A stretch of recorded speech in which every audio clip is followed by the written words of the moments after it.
The state's unemployment agency is pledging to improve its internal training and investigations process after a state worker was suspended. Our Capitol Bureau Chief Mark Maxwell has more. A woman out of a job and down on her luck came here looking for help 2 years ago. But not long after filing a claim for unemployment benefits, she would file a police report accusing a state worker here of drugging her and sexually assaulting her. In this 17-page report released 2 days before Christmas, a woman whose name is redacted tells state investigators she felt uncomfortable when Charlie Holstein approached her in this IDES parking lot and offered her a ride home. She declined, but said she believed that he could affect her unemployment benefits. The next day, she said Holstein asked if he could take her to lunch, then picked her up, and when she got in the car, there was a gun inside. She later told police and state investigators the man from the unemployment office told her she should take 3 pills and relax.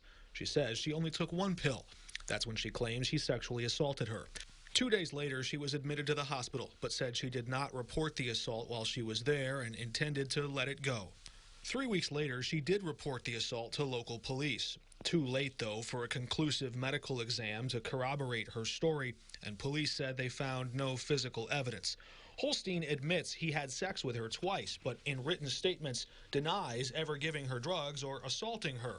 While police and the state could not find physical evidence to prove the sexual assault occurred, the OEIG report did find several holes in his story.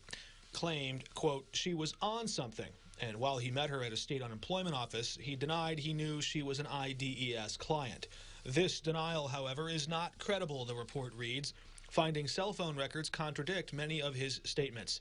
While state investigators found the woman's story compelling and said her timeline was largely corroborated by the IDES records.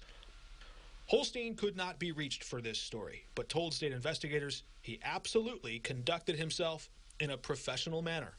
The Illinois Department of Employment Security ultimately agreed with the findings of the Office of the Executive Inspector General and moved to suspend Mr. Holstein for 7 days without pay, in part because he made false statements in his interview and also because he violated the codes of conduct and of ethics.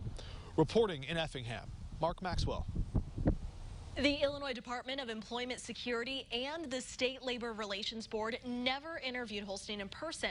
He was allowed to answer all of the state's questions in writing. IDES is now pledging to update its investigative policy to interview people accused of serious wrongdoing in person and on camera.